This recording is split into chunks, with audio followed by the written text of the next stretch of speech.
grabación y les comparto pantalla.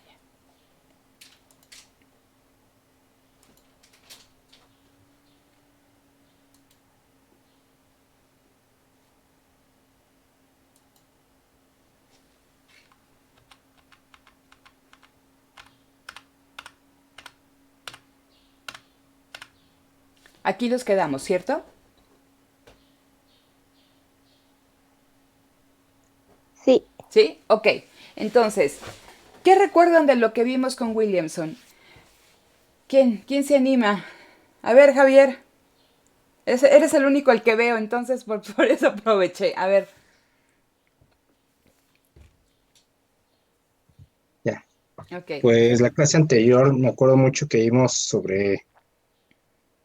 ay, sobre la especificidad de los activos, Ajá. sobre la incertidumbre que tenían o que tienden a tener las empresas. Ajá. Mm, ¿Qué otra cosa? Williamson decíamos que al igual que, o sea, Coase, él retoma todos estos elementos que nos habla, que nos habla en un primer momento Coase, y entonces Williamson va a utilizar también el concepto de costos de transacción. Lo que dice Williamson es que no todas las transacciones son iguales, porque están involucrados diferentes factores que van desde supuestos conductuales hasta ciertos atributos o ciertas características de estas transacciones. Y también, o sea, decíamos que se engloba en esta cuestión de los costos de transacción, porque nos dice que uno de los costos de transacción más importantes que enfrenta la empresa es la contratación para que el intercambio se realice sin fricciones. Dice, pero esto no siempre es posible porque los contratos son incompletos. Entonces, no sé si se acuerdan que él nos hablaba de los supuestos conductuales, que decían, a ver, el individuo tiene una racionalidad limitada. Existe Y el oportunismo. oportunismo. Dice, no es que todas las personas sean oportunistas, pero algunas sí lo son. Entonces, la empresa, o sea, va a enfrentar costos de identificar quién es oportunista y quién no es, ¿no? Si una persona es racional, eh, o sea, quiere ser racional, pero su propia naturaleza no le permite ser completamente racional. Es decir, dice Williamson, a pesar de que existiera toda la información, las capacidades cognitivas limitadas del ser humano no le van a permitir hacer uso de toda esa información y puede tomar decisiones que no sean, que no sean efectivas o que no sean eficientes. Y dado que tú, ¿no? Como contraparte, no sabes qué esperar, ¿no? Del otro, eso ocasiona costos, ¿no? Entonces, dice Williamson, existe racionalidad limitada, existe oportunismo. Y la siguiente cuestión que hablaba también Williamson es que estas transacciones, ¿no? Difieren. ¿En qué sentido? Que no son todas estandarizadas. Y si recuerdan, nos hablaba de que la principal diferencia en las transacciones es la especificidad de los activos. Si se acuerdan, ¿no? Entonces, platicábamos que hay especificidad de activos en cuestión de dónde se ubique la empresa. Platicábamos, imagínense que viene una empresa como proveedora de una armadora, entonces hacen un contrato, ambas están en Estados Unidos, la que va a ser proveedora llega y hace una inversión importante, ¿no? Se mueve, ¿no? Crea una subsidiaria, compra maquinaria específica para esa relación. Y si la empresa que inicialmente le pidió que viniera no cumple lo que está establecido en el contrato, ¿no? Se van a generar costos, ¿no? Costos de transacción de estas fricciones en el intercambio. Acuérdense que Williamson nos dice, existen costos ex ante, existen costos, ¿no? Estos costos ex ante decíamos, es toda la redacción del contrato, poner las cláusulas, poner la salvaguarda, poner ahí, negociar qué le conviene a uno, qué le conviene a otro, ¿no? Ya está el contrato. Y diríamos, ahí termina todo. No, porque durante la vigencia del contrato se tiene que estar revisando que se cumpla lo que está escrito. ¿no? O sea, una vigilancia. Y si no se cumple lo que está escrito, ahora vienen costos ex post. Bueno, ya también todo eso de la vigilancia es un costo ex post, ¿no? Pero estamos diciendo que ahora la empresa puede enfrentar gastos judiciales, gastos legales por llevar a tribunales o ver de qué forma soluciona, ¿no? Eh, los inconvenientes que hayan derivado de esta fricción o de esta falla en los contratos, ¿no? Entonces, decía Williamson, el objetivo principal de la empresa es minimizar los costos de transacción ligados, ¿no?, a fallas en la contratación, porque recuerden que nos decía que la contratación es incompleta, porque por la existencia de la incertidumbre, ¿no? Acuérdense que platicábamos en las primeras sesiones que bajo los supuestos tradicionales neoclásicos, si existe conocimiento perfecto y si existe racionalidad perfecta, la incertidumbre no existe. ¿Por qué? Porque yo conozco todo, o sea, tengo toda la información, ¿sí? Está la información, o sea, perfecta, todo lo que yo necesito saber. Tengo el conocimiento perfecto, ¿no? Tengo la racionalidad perfecta. ¿Eso qué significa? Que yo puedo contextualizar cognitivamente, ¿no?, toda esa información, todo ese conocimiento, puedo, ¿no?, probabilizar los diferentes estados del mundo y actuar en consecuencia porque sé, ¿no?, cuál es la consecuencia si tomo A, si tomo B, si tomo C y todas las demás opciones que ustedes quieran, ¿no? Entonces, con presencia de conocimiento perfecto y racionalidad perfecta no existe incertidumbre. Pero aquí estamos diciendo que la racionalidad es limitada. Luego entonces está presente la incertidumbre. Y entonces con esta cuestión de la incertidumbre ningún contrato es completo, porque tú no puedes, ¿no?, anticipar todas aquellas contingencias que se pueden presentar, ¿no? Entonces, esto es una cuestión que ustedes deben de tomar en cuenta cuando estamos hablando del análisis que hace Williamson de la economía de la gobernación, de la economía de los costos de transacción. Y hablando, bueno, me regreso un poquito aquí en esta diapositiva. Ok, ¿no? Entonces, cuando estamos hablando de la incertidumbre, cuando estamos hablando de la especificidad de los activos, y también tenemos que considerar la frecuencia con la que se realizan las transacciones, ¿sí? Cuando estamos hablando de todas estas situaciones que nos pueden generar costos de transacción. Lo que nos decía Williamson, que lo, el objetivo principal de la empresa, ¿no?, y esa era una de las preguntas del cuestionario, es que se tiene que adaptar a todas estas contingencias, ¿no? Me tengo que adaptar a una contingencia que por definición es no programada. Y tengo, o sea, y tengo que hacerlo de forma secuencial.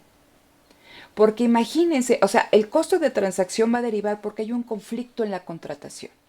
El contrato no fue completo y se presentó, ¿no?, oportunismo o incertidumbre, ¿no?, tal que derivaron en que hubiera estos problemas en la contratación. Entonces, lo que tiene que hacer la empresa es adaptarse a estas situaciones, ¿no?, a estas contingencias no programadas de forma secuencial. Entonces, a ver, pasó esto, ¿no? Sigo el paso A. En función de eso, ¿cuál es el nuevo panorama? Y ahí puede decidir si es B o C. Y va haciendo una senda, ¿no? Va marcando una pauta respecto a cómo la empresa trata de solucionar el conflicto de la contratación. Porque diríamos, pues lo más sencillo en este caso es que la empresa demande, ¿no?, a la otra, a su contraparte porque no cumplió cierta cuestión de los contratos. Sin embargo, eso en los negocios no siempre es lo más prudente. ¿Por qué?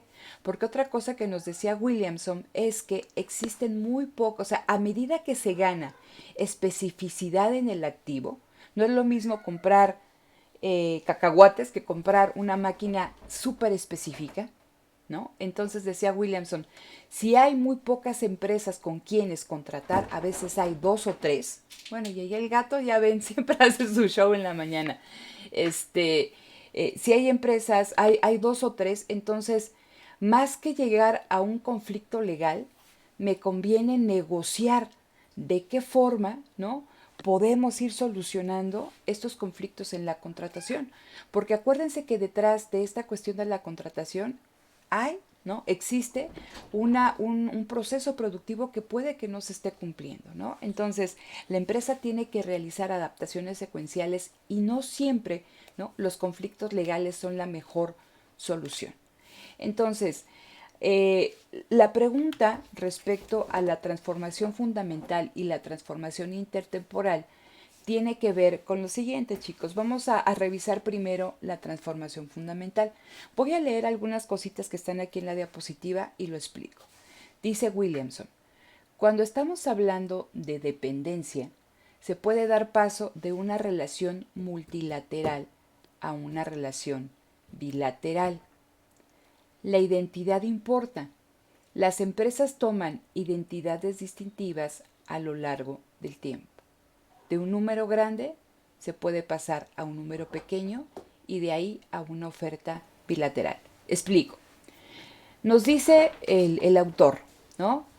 A medida que una empresa depende de otra en función de la especificidad del activo, en función de la incertidumbre que enfrenta derivado de ella, ¿no?, en función de la frecuencia de la transacción, se puede dar paso de relaciones multilaterales, es decir, cuando yo voy y compro clavos, puedo comprar en la ferretería de la esquina, en el Home Depot, en cualquier lado yo encuentro un clavo común, ¿no? Entonces, no me importa la identidad de con quién yo realice esta compra y venta. No me importa la identidad con quién yo realice el contrato, porque son clavos, ¿no? Lo mismo una hamburguesa. Se la pueden comprar en el Carl Jr., en McDonald's, en Burger King, con el de la esquina, ¿no? Al final es una hamburguesa. Tendrá que algunos el sabor, pero es una hamburguesa y la pueden encontrar en cualquier lado. Eso me dice, ¿no?, que no hay dependencia. ¿Por qué? Porque es lo mismo, son bienes genéricos, son bienes homogéneos. Y eso, ¿no?, da como consecuencia o tiene como resultado que se establezcan relaciones contractuales multilaterales con un montón, ¿no?, de proveedores. Pero ¿qué pasa a medida que se gana especificidad en el activo? Que se reduce el número de empresas que te pueden a ti proveer de ese bien o de ese servicio. Entonces, ¿no?, de números grandes pasamos a números pequeños, porque la transacción ya no se puede dar con una gran cantidad de empresas, sino solamente con algunas, ¿no?, pocas. El número se reduce. ¿Qué pasa, ¿no?, si ese bien, ese servicio que nosotros necesitamos gana en especificidad, gana en frecuencia? Entonces, de esos números pequeños, ¿no? Imagínense que pasábamos de contratar con 100, ahora pasamos a contratar con 5, ¿no? Si la transacción gana en especificidad y gana en frecuencia, lo que puede suceder es que la empresa decida establecer una relación bilateral, es decir, ella con otra empresa nada más, ¿sí? Entonces, vean cómo cada vez va importando más la identidad de la empresa. ¿Por qué? Porque tú cuando ya te animas a establecer una relación de este tipo, es que ya, ¿no? Y ahorita vamos con la transformación intertemporal, ya conoces a esta empresa, ¿no? Ya te animaste a hacer eso, ¿no? Una relación de uno a uno. Y aun cuando la conozcas, siguen existiendo todos estos problemas que vimos la última sesión, lo que estábamos platicando: oportunismo, racionalidad limitada, incertidumbre, contratos incompletos, que pueden generar problemas en la contratación. Sin embargo, esta se reduce. No significa que se elimina, sino que se reduce, ¿no? Entonces, vean cómo son alternativas a la contratación, de una relación multilateral a una relación de números pequeños, a una relación bilateral. Y si el activo es tan específico y si el activo enfrenta, o sea, si la empresa enfrenta muchísima incertidumbre en la proveeduría del mismo, la empresa puede decidir, ¿sí?, la empresa puede decidir internalizar la actividad. Lo que yo quiero que ustedes identifiquen en cada una de estas cuestiones es que, sea que elijamos, ¿no?, un acuerdo multilateral, uno de números pequeños, una relación bilateral o la internalización, todos van a generar diferentes tipos de costos, ¿no? Tanto en la multilateral, en la de números pequeños y en la relación bilateral, están presentes los costos de transacción. ¿Por qué? Porque hay un contrato de por medio. Y si no se cumple lo que está especificado en el contrato, ¿no?, entonces viene todo lo que ya hemos platicado. Y dirían, bueno, estos costos de transacción se eliminan si la empresa internaliza la actividad. No necesariamente, porque para internalizar la actividad, la empresa tiene que crear toda una infraestructura jerárquica y gerencial que se encargue de administrar, ¿no?, esa nueva actividad dentro de la empresa. ¿Sí? Entonces también la empresa enfrenta costos por internalizar cierto tipo de actividades. Disminuye unos, pero no aumenta otros. Entonces, dice aquí, la identidad importa y las empresas toman identidades distintivas a lo largo del tiempo. Ustedes pueden tener amigos cuando entran a primer trimestre que los grupos son de 60, ¿no? Y que prácticamente a las primeras semanas te vas a comer con la mitad del grupo, ¿no? Y ya cuando ya vas como en quinto trimestre, bueno, de esos ya no le hablas a la mitad y ahora tu grupo de amigos son 5, ¿no?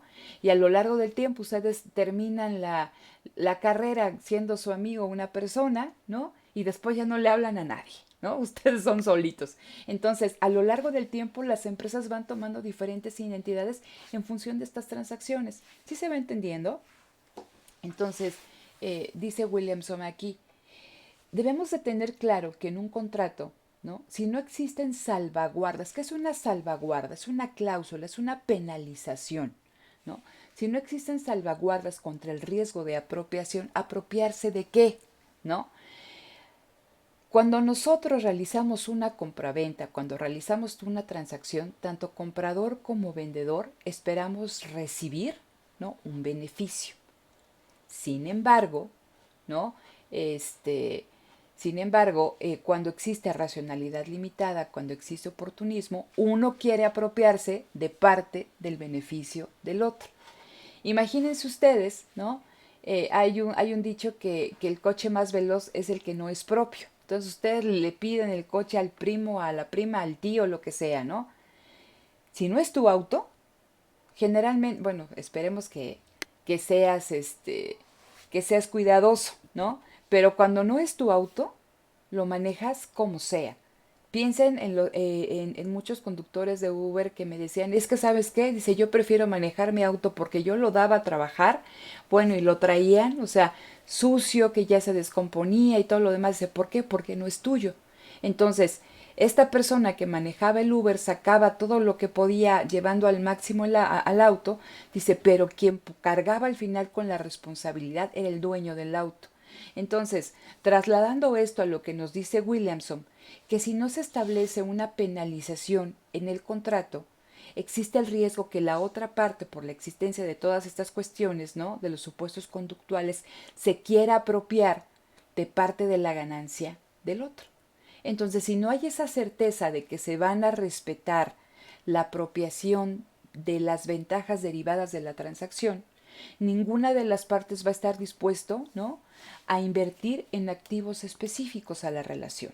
Acuérdense que decíamos que era en la maquinaria en sí, en un proceso en sí, que en ocasiones no era necesario que el activo fuera sumamente específico, ¿no? Decíamos, poníamos el ejemplo de las naranjas, ¿no? Las naranjas, bueno, o sea, no es un activo específico, pero a mí, si una empresa que fabrica jugos o mermelada de naranjas me dice, consíguete 10 toneladas de naranjas, y de repente me dices que, ¿qué crees? Que no, te voy a comprar 5, ¿no? A pesar de que sea un activo nada específico, le genera un conflicto, ¿no?, a la empresa que hizo la inversión en ese bien, ¿no? Entonces dice, las partes se van a negar a invertir en activos específicos a la relación, pues, ¿no?, esa ganancia desaparecerá en controversias en su distribución. Entonces imagínense que ustedes planeaban ganar ¿no? En un contrato con una empresa 100,000 pesos, pero no se cumple y van a gastar más en gastos legales, en gastos de representación de abogados, ¿no?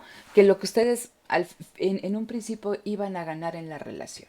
Entonces, por eso Williamson hace tanto alusión a las salvaguardas, a lo que puede penalizar a una empresa y a la otra. ¿Hasta aquí vamos bien? Con esta cuestión de la transformación fundamental, me dice, ¿no? Sí, La, creo. ok, si no, ahorita lo vemos, ¿no? Entonces, recuerden nada más que la transformación fundamental es que la identidad de la empresa importa y que la empresa va tomando identidades, ¿no? Distintas a lo largo del tiempo. Les decía, no es lo mismo hacer una relación con 100 empresas que tú ya vas identificando, esta empresa trabaja bien, esta, y entonces tengo, ¿no? 7 proveedores. Y de estos 7 proveedores, a lo largo del tiempo, el que mejor desempeño tiene es el proveedor Patito de Ule S.A., ¿no? Y establezco una relación bilateral. ¿Por qué? Por esta dependencia. Se va creando un conocimiento, chicos. Se van creando relaciones de confianza, ¿no? Y, pero les decía, a pesar de que se dé esa confianza y ese conocimiento de cómo trabaja la otra empresa y que la otra empresa también, ¿no? Va a tener conocimiento de cómo trabajas tú, siempre va a estar presente, ¿no? La especificidad del activo, la incertidumbre y los supuestos conductuales, ¿no? Lo que da origen a los costos de transacción. Bien, entonces, Profesora, una duda. dime. Sí. Entonces, lo último, lo de salvaguarda, yo había entendido, no sé si esté mal, Ajá, sobre, y ahorita que leí su diapositiva, ajá. pues la empresa quiere sacar más provecho sobre su innovación, se puede decir, tecnológica que tiene, ¿no? Al compartir una, un contrato bilateral con otra. ¿A eso se refiere? Mira, ¿O a no? ver, te pongo un ejemplo tonto, luego te explico eso. Imagínate que tú conoces a Angelina Jolie, ¿no? Entonces se enamoran perdidamente. Angelina Jolito, ¿no? En teoría decíamos que se van a casar y si se van a casar tiene que mediar un contrato, ¿sí? ¿Cuál sería el beneficio que obtendrían ustedes de la relación? Pues en teoría, pues es el amor y compartir el tiempo y toda esta cuestión, ¿no? Pero puede ser que tú seas un gigoló, ¿no?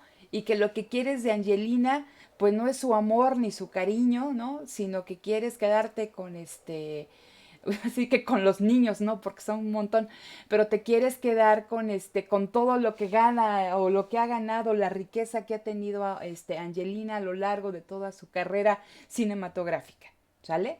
Entonces, para evitar eso, ¿no? Y que tú como oportunista gigolo te quieras aprovechar del amor de Angelina, ¿qué tienes que hacer o qué se tiene que hacer, ¿no? A pesar de que Angelina te quiera con todo el corazón, pues tiene que cuidar su patrimonio. Entonces, existen estos contratos prenupciales en los cuales se establecen salvaguardas y que dicen, si Javier voltea a ver a la compañera de al lado, ¿no? Y si nos divorciamos, no le va a tocar tal, tal, tal, tal, ¿no? Para que en este caso Angelina se asegure que tú estás con ella por amor, ¿no? Pero siempre está presente ese oportunismo, esa racional limitada, ¿no? Dices, ay, es que hice esto, ay, es que perdón, no sabía que te molestaba y que sea causal de divorcio, ¿sí? Es un ejemplo bizarro. Si tú lo trasladas a la empresa cuando contrata con otra, imagínate que yo te digo, tú eres una empresa eh, que desarrolla ciertos procesos innovativos.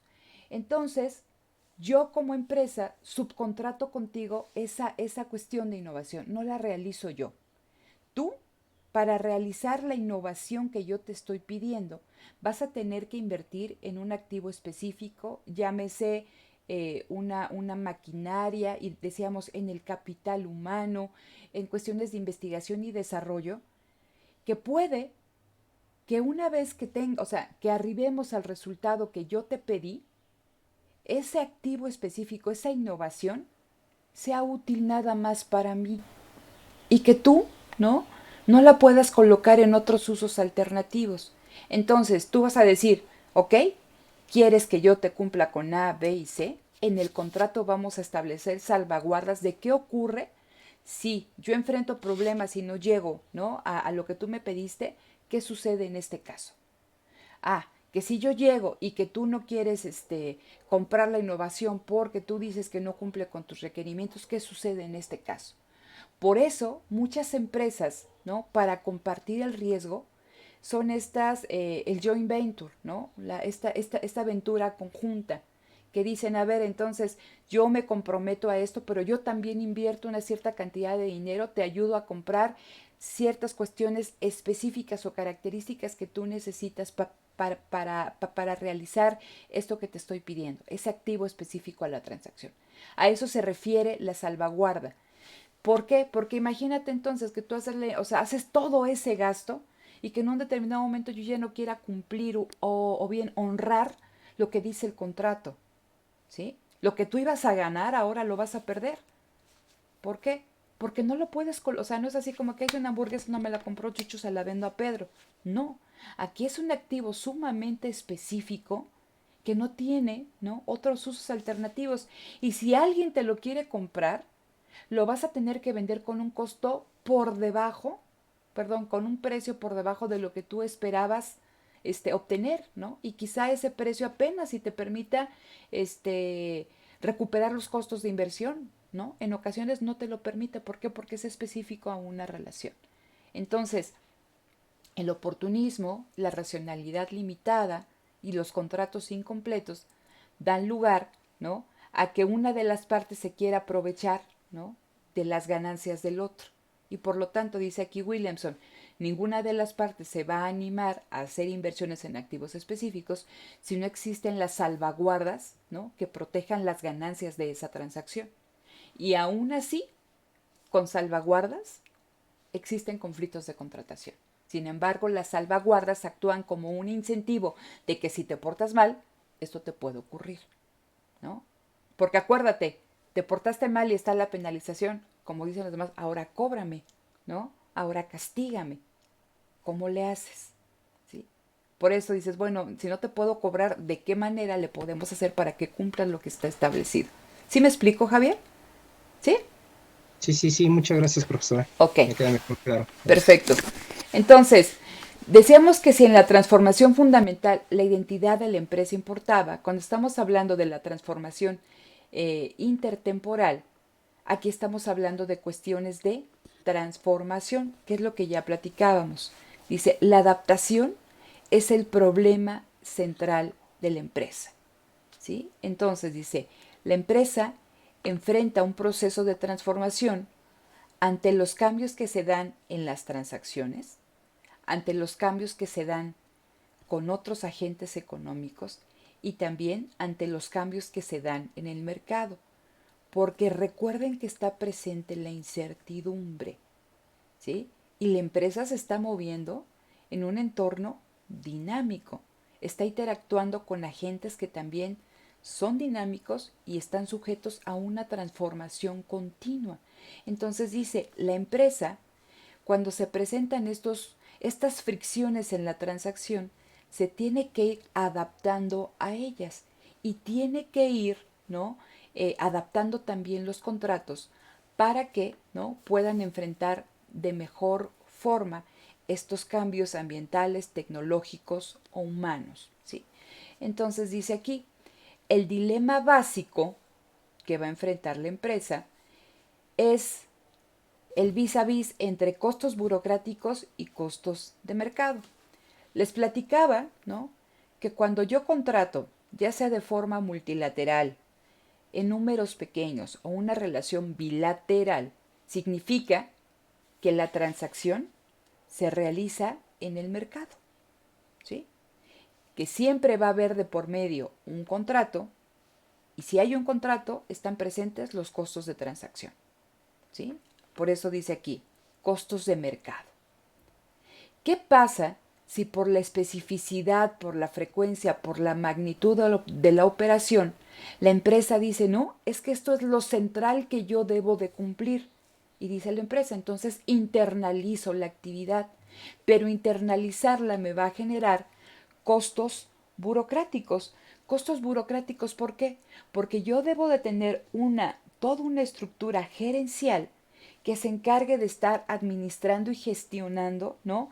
Esta actividad que yo antes, ¿no? Compraba en el mercado, adquiría en el mercado ese bien, ese servicio que yo adquiría vía el mercado, pero que ahora se realiza dentro de la empresa. Entonces, cuando la empresa internaliza la actividad, no van a estar presentes estos costos de mercado, pero sí van a estar presentes los costos burocráticos, ¿no? Porque tú debes mantener toda una jerarquía, ¿no? Empresarial, una jerarquía administrativa al interior de la empresa que te permita, ¿no? Llevar a cabo esta actividad. Dice el autor, ¿no?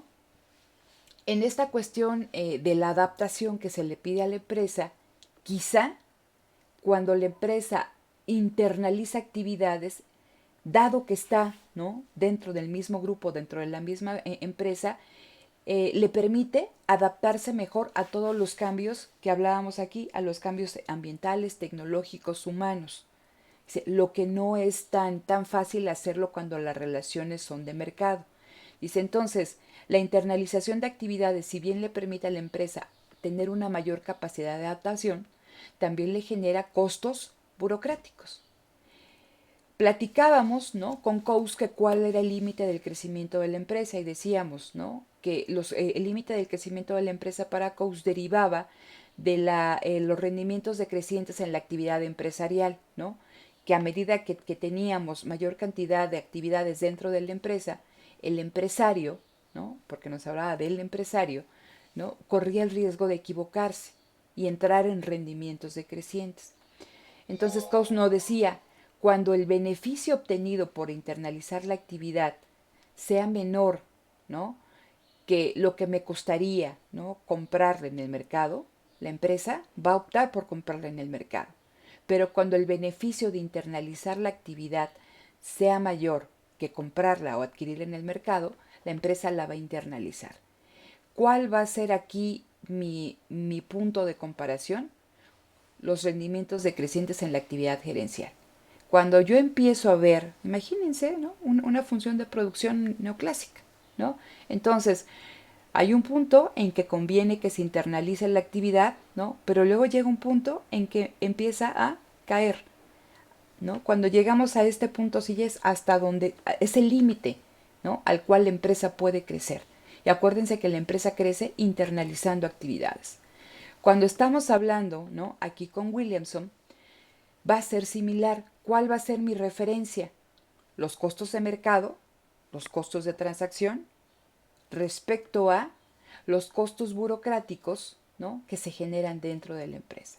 Entonces, ¿no? aquí la empresa tiene que comparar si esa transacción se realiza en el mercado, cuáles son los costos de transacción estimados de la misma, y si esa transacción se internaliza dentro, o sea, se internaliza en la empresa, cuáles son los costos burocráticos, ¿no? que le generarían. Y en función de eso, la empresa decide si internaliza o deja fuera. Y por ende, ¿no? Eso nos va a decir si la empresa crece, ¿no? O disminuye en su tamaño. No sé si queda claro esta cuestión. Profesora, yo tengo un poco de duda. Por Dime. ejemplo, la transformación intertemporal tiene, o sea, tiene que ser necesariamente para que suceda la transformación fundamental primero. No No, sé. son cosas distintas, Carla. Fíjate, cuando estamos hablando de una transformación fundamental, te hablan, te habla Williamson de que la identidad de una empresa importa. Fíjate, ahí él ponía un ejemplo y decía, imagínense que hay una licitación, ¿sí? Hay una licitación y entonces se va a licitar una carretera. Ya de entrada, las empresas, bueno, ¿cuántas empresas constructoras conocen ustedes aquí en México? Está Grupo ICA, está quién más, está Grupo Riobó, que es el que hizo el segundo piso, y habrá, ¿qué otras 5? Bueno, otras 3, imagínense que haya 10 empresas constructoras que puedan hacerlo del Tren Maya, ¿no? Ok. Entonces, cuando hay una licitación, todas ofrecen, ¿no? Sus diferentes propuestas. ¿Importa la identidad de estas empresas, chicos? Porque yo puedo tener a la empresa Patito S.A. y puedo tener a ICA, ¿no? Y entonces la empresa S.A. Patito me ofrece los costos más bajos. Bueno, una cosa impresionante y gana la licitación. Pero ¿importará la identidad de la empresa con la que estamos contratando? No, creo. ¿No? Fíjate, vas a construir un tramo, la mitad del tramo del tren Maya. Sí, sí es importante. Es importante porque no estás comprando clavos. La identidad de la empresa importa, ¿no? O sea, importa con quién estés contratando. Entonces, esa empresa, ¿no? Dices, bueno, pues es que me puede dar lo mejor, pero pues sus referencias no son las mías, o sea, no son las mejores. Y tengo a ICA, que quizás se ubica, quizá no es la más barata, pero tampoco la más cara, o bien está en el tope de las más caras, pero a lo largo del tiempo, la empresa y me la estoy jugando porque ICA no se caracteriza por eso, ¿no? Pero dicen, pero a lo largo del tiempo la empresa ha demostrado ser una empresa seria, que cumple en tiempo y forma, que sus infraestructuras son de calidad, que utiliza buen material, que ha demostrado que lo que ha construido ha durado el tiempo que se tenía proyectado, etc. Entonces, ¿no? Es lo que nos quiere decir Williamson, ¿no? A ver, puede haber un montón de empresas, ¿no?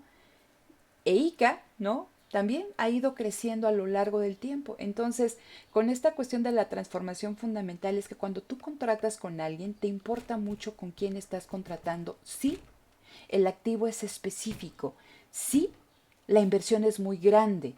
Aquí estamos hablando, imagínate, vas a construir un tren con ciertas características en un lugar que tendrías que cuidar toda la diversidad en términos ecológicos, en fauna, en árboles, ¿no? Entonces, tienes que tener tecnología que te permita realizar esto que te están pidiendo. Entonces, no es lo mismo la empresa Patito, ¿no? Que Grupo ICA, en teoría, ¿no? Te importa.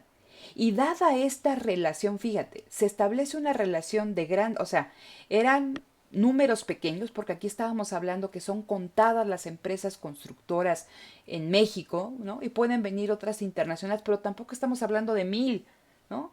Son números pequeños. Entonces, de esos números pequeños, ¿no? Llegamos a una oferta bilateral, el gobierno federal con ICA, ¿sí? Entonces, empieza, ¿no? Una relación de ida y vuelta en la que el gobierno le dice, a ver, yo quiero que trabajes de esta forma, y que contesta, y se va creando, de esta relación bilateral, se va creando conocimiento. Cuando termine el proyecto y si termina bien, ICA obtuvo ganancias de la transacción, pero también obtuvo un conocimiento específico de cómo le gusta a este gobierno que trabaje. Y si ahora, ¿no? Viene otra obra de igual magnitud, ICA ya conoce la forma en que trabaja, ¿no? El gobierno, y el gobierno ya conoce la forma en que trabaja ICA. Y es más fácil, ¿no? Que esta relación bilateral se perpetúe en el tiempo. No sé si me explico, Carla. Sí, ya mejor. ¿Sí? ¿A los demás sí les queda claro esta cuestión, chicos? ¿Alguien que no le quede claro? Profesora. Dime, Entonces, Javier. esta cuestión intertemporal tiene que ver en tomar en cuenta los costos de transacción que van a generar la empresa que voy a contratar y sus costos burocráticos. No, Javier. La transformación fundamental, Mm, como te digo, tiene que ver con la No, la identidad. intertemporal creo que Ah, dijo. perdón, intertemporal. Sí, Dijiste intertemporal. sí, Ah, perdón. la Eh, intertemporal. la transformación fundamental tiene que ver con identidad, ¿sí? Ujú. La transformación intertemporal tiene que ver con la adaptación. ¿La adaptación de qué deriva? ¿Por qué te adaptas a algo? Fíjate, tú tienes un plan previamente establecido, ¿sí? Muchos teníamos planes para abril, para mayo, para junio. Se da una contingencia, una situación totalmente impensada para nadie en este mundo, bueno, salvo para los virólogos que en algún momento lo veían venir, ¿no? Pero los demás jamás nos imaginamos que todo el mundo se viera confinado en su casa por una cuestión de este tipo, ¿no? Era algo que pues, lo veías en las películas. ¿Qué haces en consecuencia? Te tienes que adaptar. Y esta adaptación es secuencial. ¿Por qué? Lo primero que nos decían a nosotros es no salgas, quédate en tu casa. Después ahora que nos dicen usa cubrebocas, ¿no? Ahora, bueno, ya era raro ver a las personas con cubrebocas, ahora ves a las personas que, como dice Montserrat, usan careta. Te vas adaptando a esos cambios en el ambiente, a los cambios tecnológicos, a los cambios entre los agentes. Entonces, eso te obliga a qué? A que si tú antes, ¿no? En tu día a día ni te lavabas las manos, ni traías toallitas desinfectantes, ni traías este gel antibacterial, bueno, ahora las personas si salen, o sea, seguro, ¿no? Bueno, las que sí te cuidas, no te traes en tu bolsa el gel, las toallitas, casi, es lo que les decía, casi alcohol, y todas estas cuestiones que hacemos cuando llegamos a casa, desinfectamos, te bañas, bueno, hacemos rituales que casi parecen de magia, ¿no? O sea, todo el día cuando antes ibas al súper y traías, aventabas y guardabas y jamás limpiabas, ¿no? Salvo lo indispensable. Ahora, ante una eventualidad, ¿qué? Te vas adaptando. Pero estoy segura, ¿no? Que el día 15 de la contingencia no hacías lo que haces ahorita, porque por todas las condiciones tu adaptación va siendo secuencial. Y quién sabe cuáles sean las otras adaptaciones que tengamos en junio, en julio o en agosto. ¿Por qué son secuenciales? Porque estamos en un medio ambiente que está continuamente cambiando. No puedes prever qué va a suceder. En el caso de la empresa, cuando contrata con alguien, ¿no? Sí hay fricciones en la transacción, la empresa se tiene que adaptar a eso y tiene que adaptarse en consecuencia porque aquí, ¿no? No sabes cómo te va a contestar la otra parte, si va a cooperar, si no va a cooperar, ¿no? Si coopera, de qué forma, ¿no? Se dan las nuevas condiciones para recontratar, para adaptar el contrato. Si no coopera, entonces, ¿qué tienes que hacer? Ah, quizá entonces un juicio, o cómo evito el juicio si no está cooperando. ¿Sí me explico? Entonces, Ujú. cuando hablamos de la transformación intertemporal, estamos hablando de que la empresa se tiene que adaptar a estos cambios, a estos Ok. riesgos en la contratación y por lo tanto el contrato también se tiene que adaptar. Ujú. ¿Sí? Entonces, platicábamos aquí que la empresa entonces se enfrenta a un dilema porque dice contrato en el mercado o bien lo hago yo. ¿Qué significaría? Contrato con ICA o que lo haga el ejército. ¿No? Al final es parte de la misma infraestructura, o sea, de la misma estructura del Estado, ¿no? Está dentro de, tendría que, o sea, pero, ¿no? Aunque lo haga el ejército, requiere toda una jerarquía administrativa que le va a generar a la empresa costos burocráticos. Y ahí es la comparación. Si lo hago en el mercado, me genera costos de mercado, costos de transacción, ¿no? Costos derivados de la contratación incompleta. Si lo hago internamente, me genera costos burocráticos. Aquí la empresa compara. ¿Qué me conviene? Si me conviene internalizar la actividad, aunque haya costos burocráticos, ¿sí? La empresa crece. Pero si no me conviene, la empresa disminuye su tamaño y delega la actividad al mercado. No sé si me explico. ¿Sí? Sí, ¿Seguro, perfecto. Javier? Sí, sí, Ok, sí, muy claro, gracias. ok. Entonces, fíjense, aquí Williamson nos habla de las formas de contratación y de gobernación y nos da el concepto de un contrato. Dice, un contrato es aquel que facilita el intercambio y protege ante los riesgos. Dice, es un acuerdo entre un comprador y un vendedor en el que los términos del intercambio se definen en función, siempre ustedes que hacen un contrato viene el precio, ¿no? La especificidad del activo y las salvaguardas, ¿no? Dice aquí cantidad, calidad y la duración del contrato. Son los elementos mínimos que tiene este contrato y casi todos son en términos a veces muy generales, ¿sí? Pero nos decía el mismo Williamson, ¿no? Recuperando todo lo que hemos platicado, ¿qué tan eficaces son? Híjole, pues quién sabe, ¿no? ¿Por qué? Porque por la combinación de esos factores humanos conductuales y la naturaleza de la propia transacción, ¿no? Da como resultado estos contratos incompletos y hace que exista, ¿no? Eh, dice aquí Williamson, el riesgo. ¿no? Que la contraparte quiera apropiarse de los beneficios que derivan de la transacción. Esto ya lo platicamos, ¿no? Entonces dice, ¿cómo protejo los beneficios? ¿Cómo protege los beneficios la empresa? ¿Los integra? ¿Sí?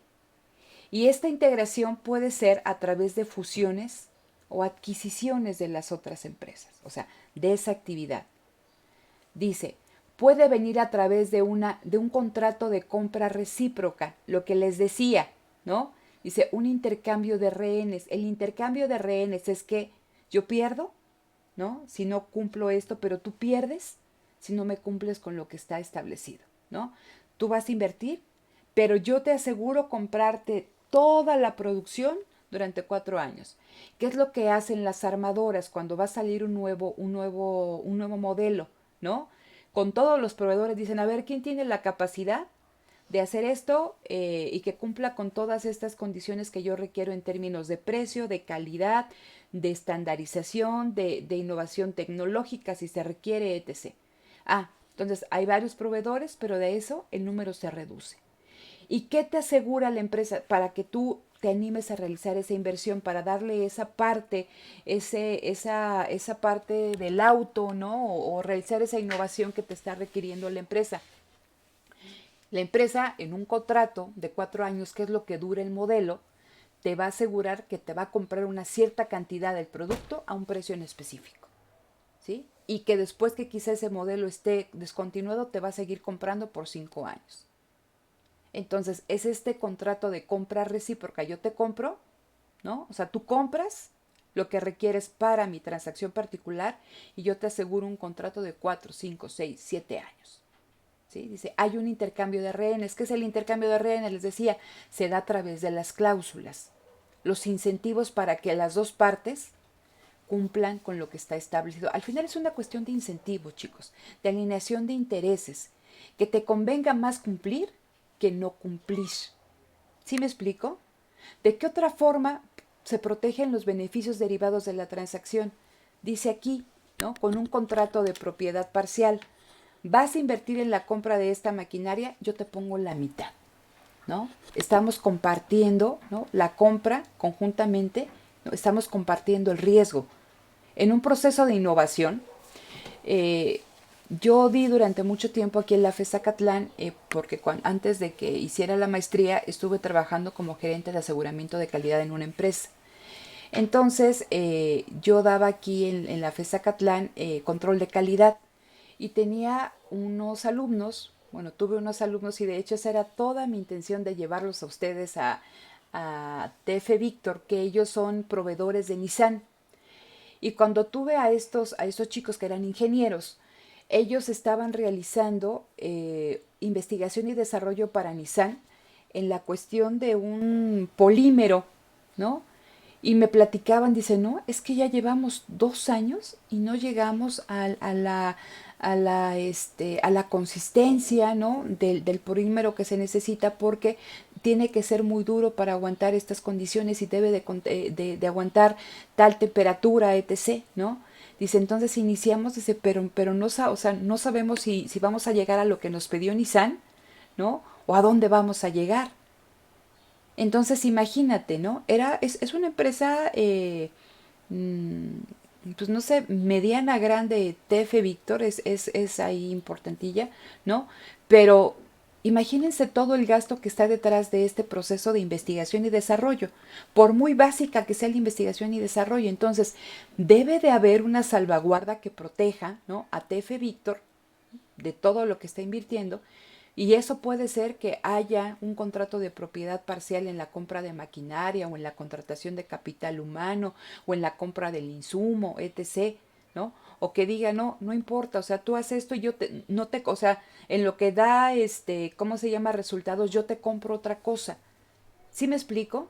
Entonces, tú tienes que tratar de proteger los beneficios de la transacción de alguna forma. Lo que dice Williamson al final es que el contrato, si bien reduce la incertidumbre, porque con las salvaguardas tratas de alinear los intereses, ¿no? Siempre van a estar presentes estos costos de transacción, ¿no? Y aquí bien, ¿no? Derivados de la especificidad del activo, del oportunismo, de la frecuencia y de la incertidumbre. La salvaguarda actúa como un incentivo, pero simplemente es un incentivo. Al final, ¿no? Cada empresa decide cómo actúa. Porque a pesar de que puedas tener todas las cláusulas, híjole, muchas, o sea, son muy oportunistas. Les contaba que yo trabajaba en esta empresa de aseguramiento, bueno, en esta empresa como gerente de aseguramiento de calidad, y mi jefe tenía un hermano que tenía una compañía de publicidad.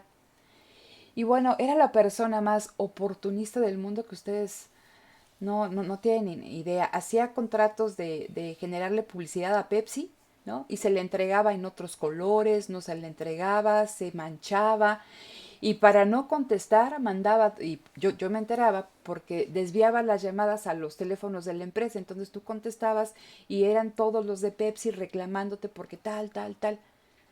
¿Ustedes creen que Pepsi con este proveedor no tenía un contrato? Sí. Y que no había una salvaguarda, sí. Y aún así, a pesar de que había una salvaguarda y había una penalización, no cumplía. Entonces les decía, ¿no? O sea, puede estar el contrato, puede estar la salvaguarda, pero la presencia de incertidumbre y oportunismo siempre va a estar presente. Lo que hace el contrato es tratar de minimizarlo. Y si esto es muy grande, mejor lo internalizas, a pesar de que te genere costos burocráticos. ¿Sí se va entendiendo, chicos? ¿Sí? Entonces, cerramos con esto rápidamente. ¿Cuáles son las formas de contratación y gobernación que identifica Williamson? La primera es la contratación clásica y la gobernación de mercado. Me dicen, aquí hay un gran número de compradores y de vendedores. Las transacciones son estandarizadas. No importa la frecuencia, un clavo es un clavo, una hamburguesa es una hamburguesa. Es irrelevante la identidad de las partes. Vean, ¿no? Y por eso puse ese puesto de fruta. No me interesa si le compro aquí al que está casi en la esquinita, que si fuera el puesto de otro ahí pues es lo mismo, ¿sí? Entonces son contratos de corto plazo. Bueno, aquí ni nos dan este contrato, pero si vamos a comprar al supermercado, podemos comprar en la Comer, en Soriana, podemos comprar en el Superama, en el Fresco, donde ustedes quieran, ¿no? Es un jitomate. ¿Hay un ticket? Sí, ¿no? Entonces, pero o sea, es un contrato de corto plazo. Compra-venta se liquida automáticamente. El acuerdo se delimita ¿qué? A la compra y venta de jitomates. ¿Cuál es la gobernación? ¿Cómo se gobierna? Se gobierna a través del mercado, ¿sí? Es una transacción de contado, es simple, es estandarizada. ¿Cuál es lo único que me importa? ¿Cuál es la información relevante? El precio. Si el jitomate está más caro con este señor que con el de al lado. ¿Sí se entiende esta cuestión, chicos? Cuando existe un gran número de compradores y vendedores, cuando el bien es estandarizado, ¿no? La contratación es rápida, ¿sí? No media otra cuestión importante. Entonces, lo único que aquí me interesa es el precio y me voy a ir por el precio más bajo, ¿sí? Entonces, la contratación clásica se gobierna a través del mercado. ¿Queda claro esta cuestión? Sí, A mí ¿Sí? me quedó muy clara, Dime. maestra, la parte de la gobernación como que no me quedó muy clara. Ajá. Este, o sea, ¿cómo? La gobernación solamente se va a dar en el mercado y es a través de los precios, o sea que el empresario se va a ir por los precios más bajos. Fíjate, empecemos por la característica de la transacción, ¿sí? ¿Qué compras, qué adquieres en esa transacción? Adquieres jitomates, ¿no? Un jitomate es igual si lo compras en Soriana, en La Comer, en Fresco, en Chedraui. ¿Te importa dónde lo compres? Híjole, pues es irrelevante realmente dónde lo compres. No va a variar la calidad del jitomate, ¿no? Imagínate un mercado sobre ruedas. ¿Te importa que se lo compras a la señora de la esquina que al señor de allá? Pues no, porque tú nada más vas por jitomates, es un bien genérico, ¿sí? Entonces, esa es la característica de la transacción. ¿Cómo se gobierna? ¿Cómo se gestiona? ¿No? A través del contrato de esta transacción. Esa es una transacción de contado. No es una transacción que lleve tiempo, es una transacción automática. Es una transacción, es un intercambio simple, estandarizado. ¿Qué es lo único que te importa cuando el precio perdón, ¿qué es lo único que te importa cuando el bien es el mismo en todos los casos? El precio.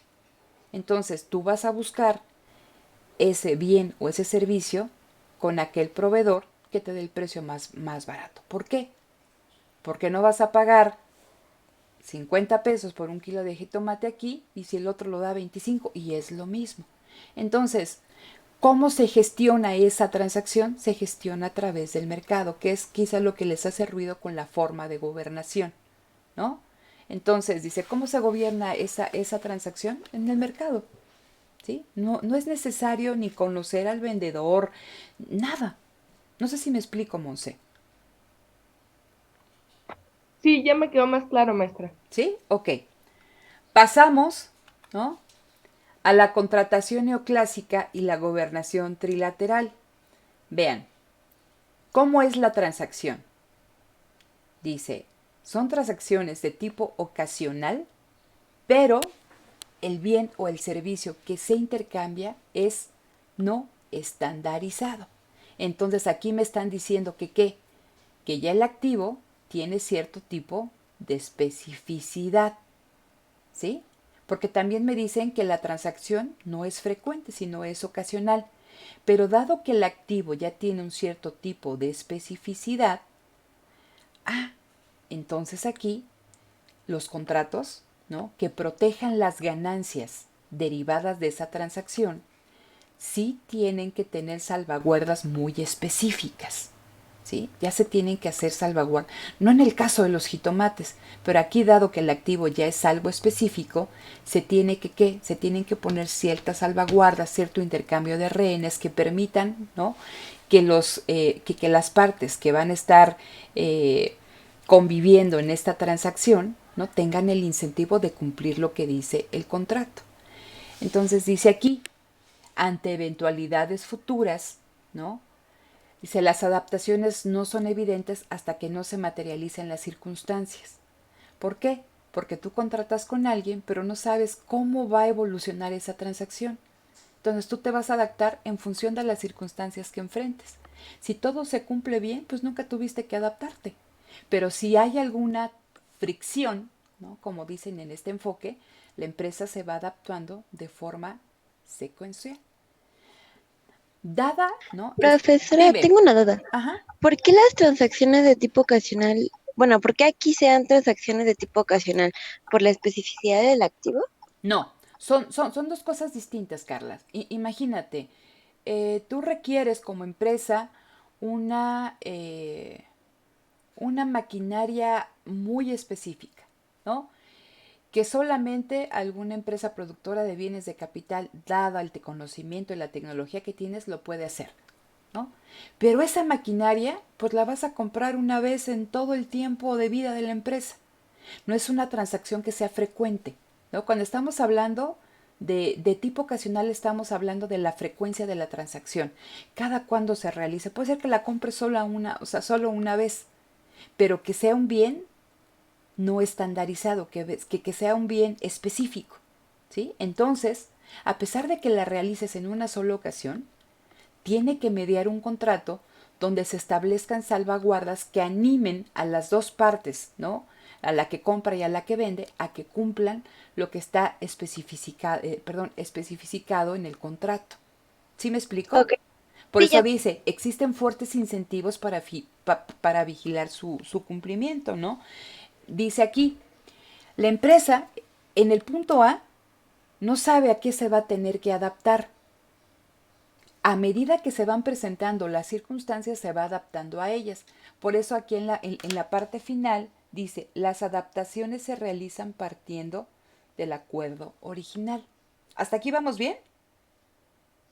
Sí, Pero vean esta cuestión que dice aquí y por eso la dejé hasta el último.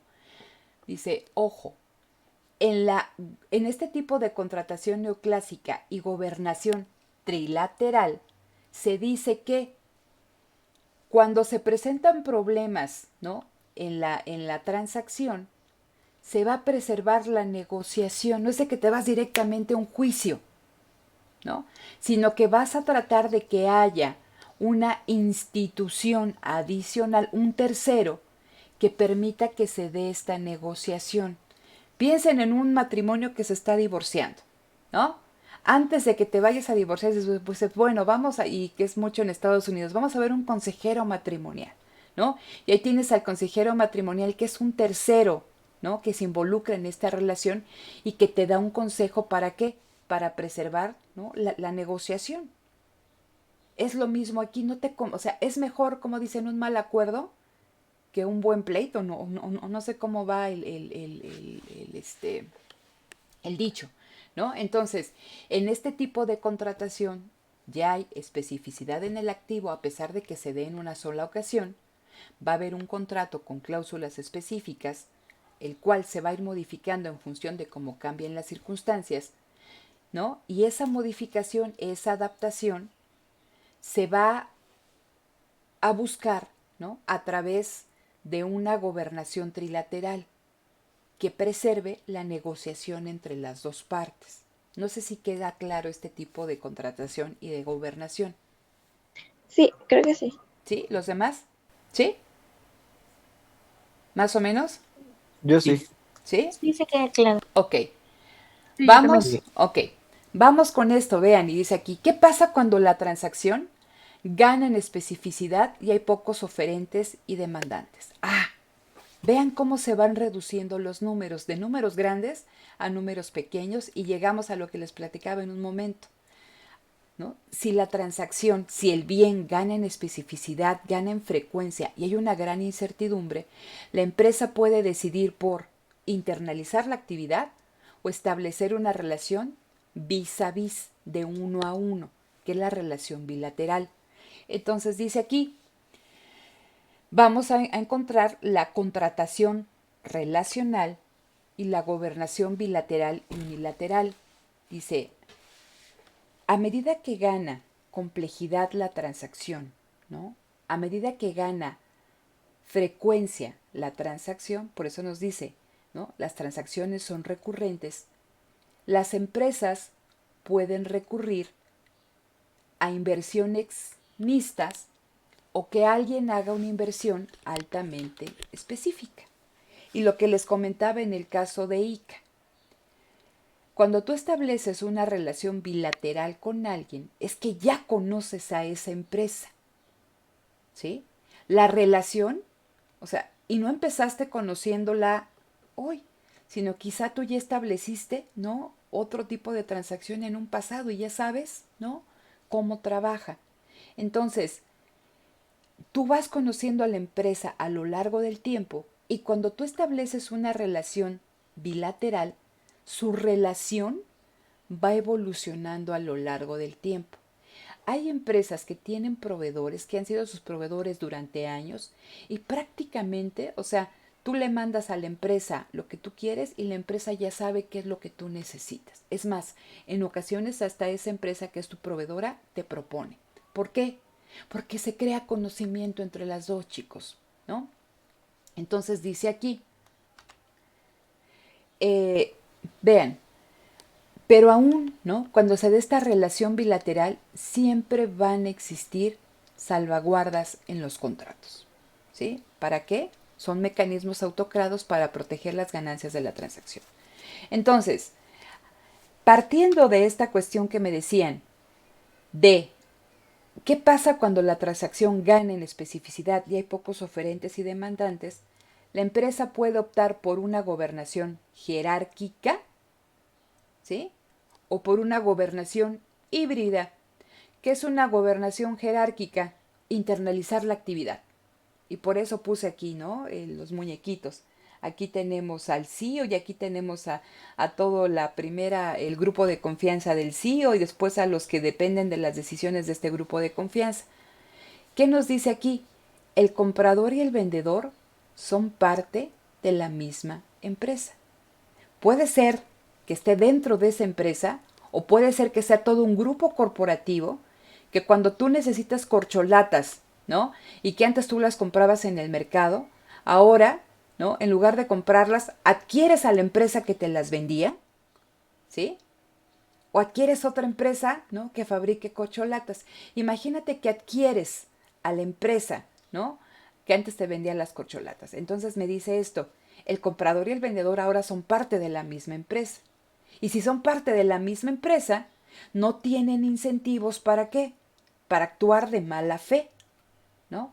Nos dice Williamson, este tipo de gobernación jerárquica porque se requiere toda una estructura gerencial que gestione esta actividad dentro de la empresa o dentro del grupo corporativo, dice, es superior al mercado porque protege mejor inversiones específicas. Dice, tiene una mayor capacidad de adaptación, ¿no?, a todas aquellas contingencias no programadas y secuenciales. ¿Por qué? Te puedes adaptar mejor porque está dentro de tu grupo, está dentro de la empresa. ¿Cuáles son los inconvenientes? Los costos burocráticos y las deseconomías a escala burocrática, ¿no? Aquí recupera lo de Coase. A medida que va creciendo la empresa, requieres, o sea, a medida que vas internalizando actividades, requieres, ¿no?, una mayor jerarquía administrativa, ¿no? Y eso te va a generar costos burocráticos más altos. Esos son los convenientes. Los inconvenientes? ¿Cuándo toma la decisión la empresa de hacer eso? Cuando el activo es sumamente específico, ¿no? Es muy frecuente que lo utilice, ¿no? Y existe mucha incertidumbre. No sé si me explico hasta acá. Sí. ¿Sí? Veamos cuándo se da una gobernación híbrida, ¿no? Dice, esto es intermedio. Estamos hablando de que una gobernación híbrida son relaciones bilaterales. ¿Sale? Vean cómo vamos reduciendo, ¿no? Multilateral, números pequeños, bilateral o internalización. Aquí empezamos primero, ¿no?, con internalización. Aquí estamos hablando de que si la empresa decide no internalizar la actividad, va a establecer formas de gobernación híbrida. Y me dice Williamson, ¿qué entiendo por esto? Si son alianzas, ¿no? Dice, en una relación bilateral, dice, las transacciones se gobiernan bilateralmente a través de contratos relacionales, ¿no?, entre dos empresas que se van adecuando a cómo se desarrolla la relación y se van modificando a lo largo del tiempo. Se crean relaciones de confianza, se crea conocimiento específico a esas dos empresas. Por eso dice aquí, se consolidan relaciones de comunicación, familiaridad y confianza, ¿no? Y esto hace que haya una economicidad en los costos de transacción. Es decir, pueden estar presentes, pero lo más seguro es que si tú ya has trabajado muchísimo con una empresa, ¿sí?, estos costos se reducen, ¿no? Dice, se pretende que la transacción sea frecuente, de tal forma que recuperes el costo, ¿no?, que implica, ¿no?, esta relación, que implica redactar un contrato e irlo adaptando, ¿no?, modificando a lo largo del tiempo, a cómo se vaya desarrollando la relación. Y en este tipo de gobernaciones híbridas, ¿no?, bilaterales, se están buscando relaciones contractuales de largo plazo. Aquí, ¿no?, si yo antes compraba corcholatas en el mercado y ahora adquiría a esa empresa porque es súper importante las corcholatas en mi proceso productivo, ¿sí?, en esta cuestión no se preserva la autonomía de las partes porque una parte desaparece y ahora ya es parte de otra. En una relación bilateral sí se preserva la autonomía de las partes, son entidades, ¿no?, separadas, son la empresa A y la empresa B, ¿no? Pero se espera, ¿no?, que esta relación bilateral, ¿no?, sea de largo plazo, que medie, dice, es una relación contractual de largo plazo, ¿no?, una relación contractual de largo plazo. Por eso nos dice aquí, ¿no?, la empresa se tiene que ir adaptando, ¿no?, en esta relación con la otra empresa, a los cambios ambientales, a los cambios tecnológicos, a los cambios en la demanda, a los cambios en los gustos y preferencia, a los cambios que sucedan tanto en una empresa como en la otra, ¿no? Dice, se van desarrollando, dice, el contrato se va modificando conforme, ¿no?, se desarrolla la relación y el transcurso del tiempo. Finalmente, ¿no?, dice, esta gobernación híbrida, esta gobernación bilateral, ¿es superior al mercado? Sí. O sea, cuando estamos hablando superior al mercado, chicos, piensen en la de los jitomates, ¿eh? O sea, dice, ¿por qué? Dice, porque tiene una mayor capacidad de respuesta adaptativa y cooperativa. Piensen que se van a cortar el cabello y hay un montón, ¿no?, de personas que cortan el cabello. Entonces, pero ustedes ya identificaron de esas 50 estéticas que están en su colonia, que hay 3 o 4 que les cortan el cabello bien. Dicen, ah, bueno, si no está cerrado, si está cerrado aquí, puedo ir con Chuchito, con Perenganito. Pero con quien más me gusta cortarme el cabello es con Chuchito, ¿no? Y entonces van estableciendo una relación bilateral. Y se van conociendo, él va conociendo tu cabello, que te gusta, que no te gusta. Tú vas con él porque no habla o te da el servicio que tú esperas que te den, o te gusta cómo te corta el cabello, etc. Y tienen ustedes una contingencia, tienen una boda y los tienen que peinar a las 5 de la mañana. Entonces ustedes van con cualquiera de esas 50 estéticas, los van a mandar a su casa que se peinen, porque decir, pues ni te conozco, ¿no? ¿Por qué ¿por qué voy a abrir a las 5 de la mañana para peinarte? Pero ¿qué pasa si tú vas con Chuchito y dices, bueno, pues ya tienes una relación de que has ido 15 años a cortarte el cabello? Entonces te tienen que peinar para una boda a las 5 de la mañana, pues va a decir, sí, pues vente, ¿no? Coopero contigo. Si esto lo trasladamos a la empresa, ¿no? La relación bilateral que se establece, ¿no?, con una empresa a lo largo del tiempo, te va a permitir que ante una eventualidad, ¿no?, esta empresa te puede ayudar de una forma cooperativa, ¿no?, y dar solución a eso que tú estás enfrentando. Por eso dice, es superior al mercado, porque se establece una confianza, una familiaridad, un conocimiento, ¿sí? Dice, una cuestión importante en este tipo de gobernación híbrida, ¿no?, bilateral, es que no se pierden los incentivos de competencia que lo caracterizan. ¿Por qué nos dice esto? Porque acuérdense que las dos empresas son entidades separadas, ¿no? Entonces, aquí saben que a pesar de que hay esa familiaridad y esa confianza, si tú no cumples, corres el riesgo de ser reemplazado. Lo que dicen aquí que eso no sucede cuando tú internalizas una actividad, cuando compras a una empresa. Que dice, no, pues ya la compraron y es parte de la misma empresa, puede perder incentivos a trabajar de forma eficiente, ¿sí? Y dice finalmente, ¿no? Esta forma de gobernación no genera costos burocráticos, tampoco genera deseconomías de escala, ¿no? Y dada esta familiaridad y la condición de relaciones de largo plazo, puede disminuir los costos de transacción. Porque, ¿no?, quien toma la decisión en un momento determinado no es una organización que centraliza, como es el caso cuando se internaliza la actividad, sino que lo realiza otra empresa, ¿no?, y la toma de decisiones descentralizada. No sé, bueno, aquí termina esta presentación de Williamson. No sé si les queda alguna duda en alguna cuestión específica, chicos. La diferencia con, por ejemplo, con la gobernación neoclásica Ajá. o trilateral es que esas es como un bien, como los jitomates que se puede comprar en cualquiera. Y en cambio en esta es algo más específico, ¿no? En la contratación, si tú le quieres llamar clásica o de mercado, el bien es estandarizado. En la contratación neoclásica, el bien gana en especificidad. Ya no son jitomates, ahora es una máquina con ciertas características. Y la transacción, pues no es tan frecuente, puede ser ocasional. Entonces, eso hace que se establezca otra forma de gobernación, que es lo que platicábamos, que aquí viene una cuestión de negociación, ¿sí? ¿Por qué? Porque va a haber un contrato y dado que el activo es específico, a pesar de que la transacción no sea muy frecuente, pues tienes que poner las salvaguardas y la empresa se tiene que adaptar a todas aquellas contingencias futuras, ¿sí? ¿Qué pasa Ok. si va ganando en frecuencia, o sea, las veces que se realiza esa transacción y va ganando en especificidad del activo? Entonces aquí la empresa decide si la internaliza, ¿no? Y la internalización es a través de esta gobernación jerárquica con las ventajas y con los inconvenientes que nos da el autor. O bien, ¿no?, la empresa decide realizar una gobernación híbrida. ¿Por qué es híbrida? Porque no está ni en el mercado ni está completamente internalizada. Es una relación bilateral. Y esa relación bilateral, ¿no?, como con tu mejor amiga, es una relación que se va construyendo a lo largo del tiempo y se crea confianza y se crea lealtad. Nunca está exento el riesgo de que te traicione el amigo o la amiga, ¿no?